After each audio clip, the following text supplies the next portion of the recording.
Morning students, आज हम class 10 की second poem fire and ice written by Robert Frost वो करेंगे और उसके एक्सप्लेनेशन, उसकी लिटरेरी डिवाइस और उसके टिपिकल वर्ड्स जो हैं, वर्ड मीनिंग्स हैं, उनको भी हम डिस्कस करेंगे। पहले हम पोएम की रीडिंग लेते हैं। Some say the world will end in fire, some say in ice. From what I have tasted of desire I hold with those who favour fire, but if it had to perish twice, I think I know enough of hate to say what for destruction eyes is also great and would suffice.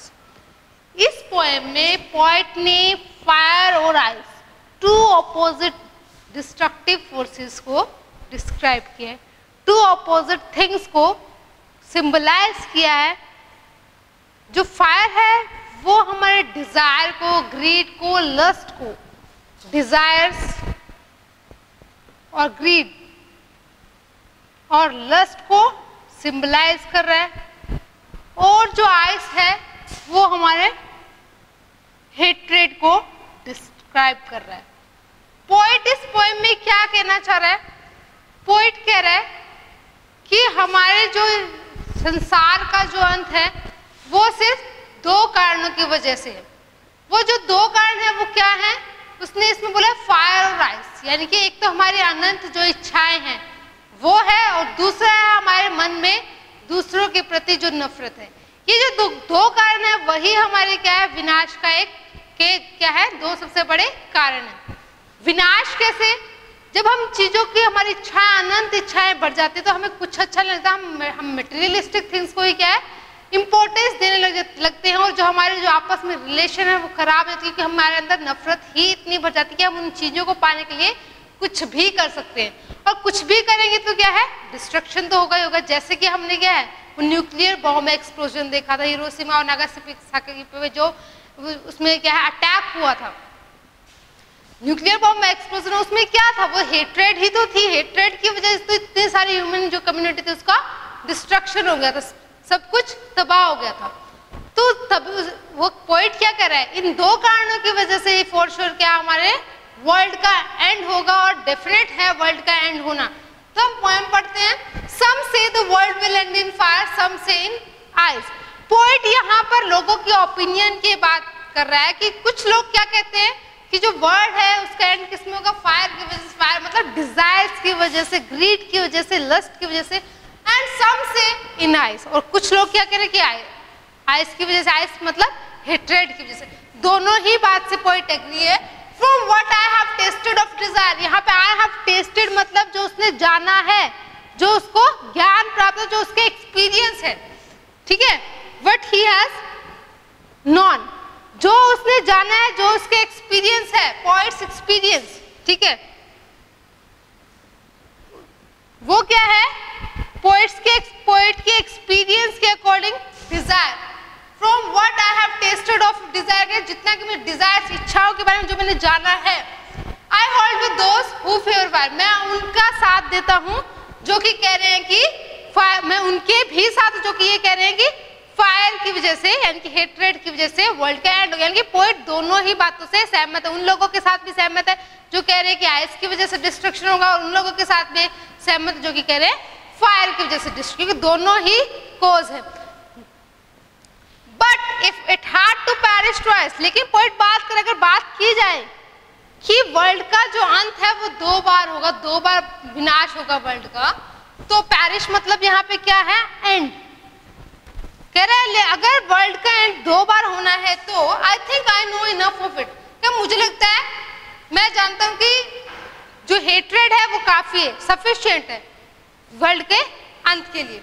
To say that for destruction ice is also great. और अगर ये कहा जाए कि विनाश की बात की जाए तो आइस भी कम नहीं है, वो भी उतनी ही ज्यादा स्ट्रॉन्ग है डिस्ट्रक्शन के लिए, एंड वुड सफाइस। और इतनी जो नफरत है वो इतने डिस्ट्रक्शन के लिए क्या है, काफी है, इनफ है।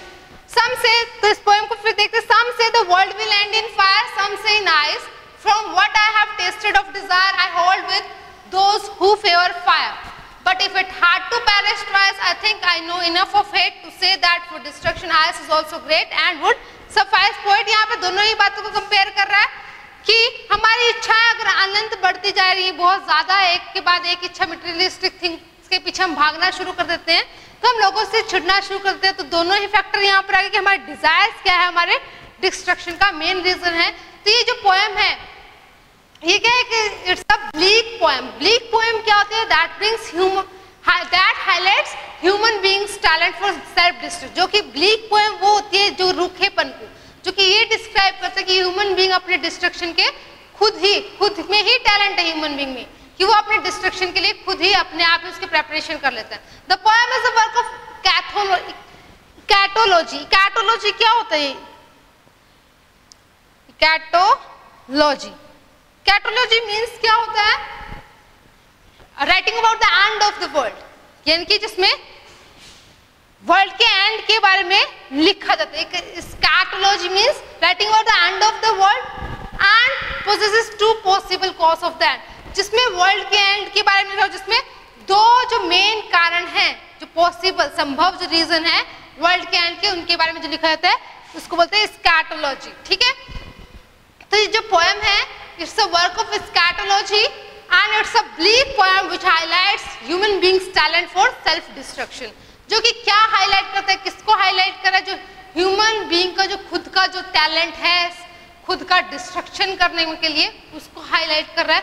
और इस पोएम की जो थीम है वो क्या है? Hatred and power of emotions are major themes, यानी कि जो हेट्रेड है और जो पावर है वो दोनों क्या है, इसमें मेजर थीम है, महत्वपूर्ण जो इसके जो थीम है वो है। The poet discusses the destructive features of human emotions. Poet यहाँ पर क्या करता है? ह्यूमन के जो इमोशन यानी कि जो विनाश करने वाले जो उसके फीचर्स हैं, जो उसमें क्वालिटीज हैं ह्यूमन में, उनको डिस्क्राइब करता है। और and he uses the symbol fire and ice to show how desires and hatred contribute to making the world stand out the verge of chaos। वो क्या कर रहा है? पोएट क्या करते हैं यहाँ पर? फायर और आइस को डिस्क्राइब करता है, जो कि उसका उनका कंट्रीब्यूशन बता रहा है कि वर्ल्ड के एंड में इन दोनों का कंट्रीब्यूशन कितना ज्यादा है। इतनी भीड़ भाड़ वाले, यानी कि इन दोनों का क्योस क्या मतलब? जो भीड़ होता है इनके आपस में, जो दोनों ही एक दूसरे को मतलब टक्कर दे रहे, दोनों ही बराबर के क्या है? विनाश करने वाले रीजन है। तो पोएट क्या कर रहा है कि जो हमारे डिजायर्स है, जो हमारी इच्छाएं हैं और जो हमारे अंदर जो नफरत है, वही इस देश के विनाश के, इस संसार के विनाश के दो मुख्य कारण है। तो इसमें जो हमारे लिटरेरी डिवाइस यूज हुए वो क्या हुए? एनाफोरा यूज हुए, alliteration, enjambment and rhyme scheme. First of all हम इसमें राइम स्कीम के बारे में बात करते हैं। ये पोएम क्या है? 9 लाइन की पोएम है, तो हम इसको 3 लाइन्स में डिवाइड कर लेते हैं। इसके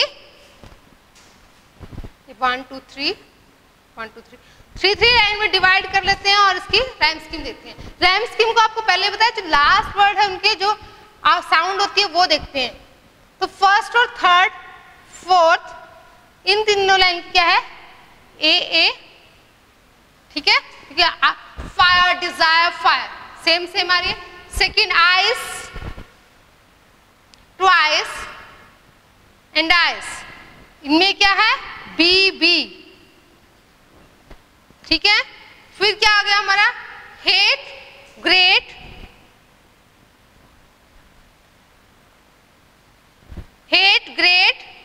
तो ये क्या हुआ हमारा? सी हुआ इन दोनों में। तो जो राइम स्कीम है वो क्या है? A B C B. Rhyme scheme देखिए, आप देखते हैं हम जो डिवाइस इसमें यूज हुए एनाफोरा। देखो एनाफोरा क्या था? सेम वर्ड से लाइन की स्टार्टिंग होती है, जो अल्टरनेट, जो साथ जो लाइन है उनके सेम वर्ड से स्टार्टिंग। तो सम से इसमें एलिट्रेशन भी और एनाफोरा भी। एनाफोरा तो सेम वर्ड्स हो गया, एलिट्रेशन मतलब सेम साउंड, कॉन्सोनेंट साउंड होगी क्लोजली जो वर्ड है उनकी। तो ये इन दोनों में क्या है? सम से एनाफोरा और स इनमें एलिट्रेशन। तो both devices are used here. ठीक है, फिर देखते हैं हम इंजैम्पमेंट हमारे लास्ट की 3 लाइन्स में 7 8 और 9, इनमें हमारी इंजैम्पमेंट यूज हुई। इंजैम्पमेंट क्या होता है? जब एक सेंटेंस 3 लाइन्स में कंटिन्यू चलता है without using any punctuation marks. अब ये देखो, ये जो लाइन है ये कंटिन्यू, यहाँ तीनों लाइन तक कंटिन्यू, कोई फुल स्टॉप वगैरह नहीं आया। To say that for destruction ice is also great and would suffice. तो यहाँ पर जो लिटरेरी डिवाइस यूज हुई है वो ही हमारी इंजैम्पमेंट यूज हुई है। सफाइस का मैंने मीनिंग बताया था, सफिशिएंट, इनफ।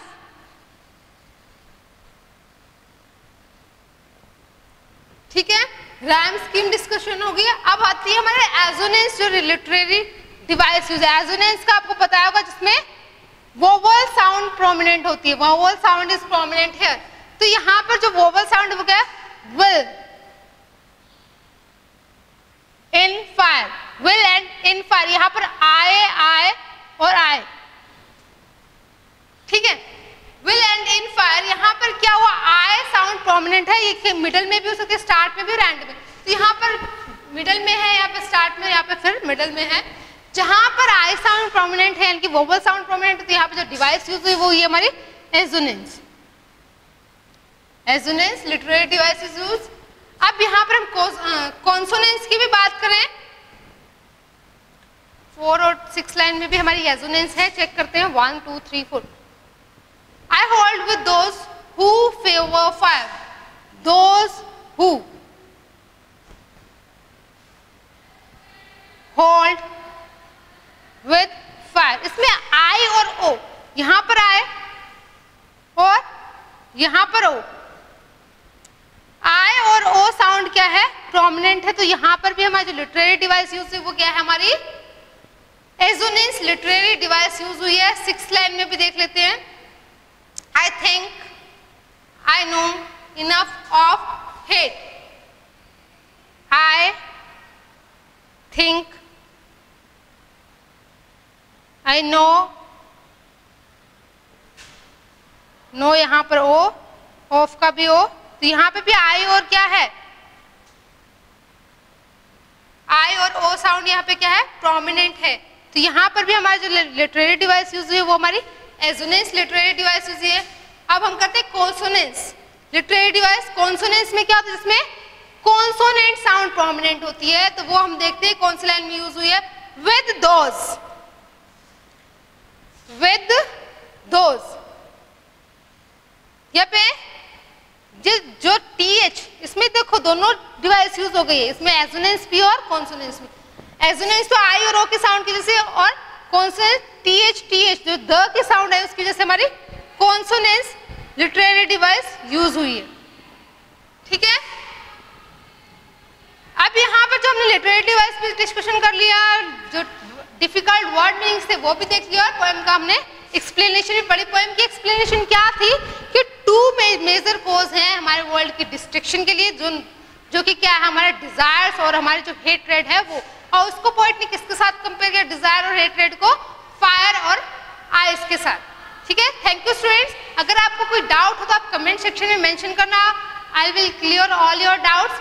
अपने लिटरेरी डिवाइसेस इसके अलावा कुछ रह गए तो फाइंड आउट करना। Thank you students, this is all for today.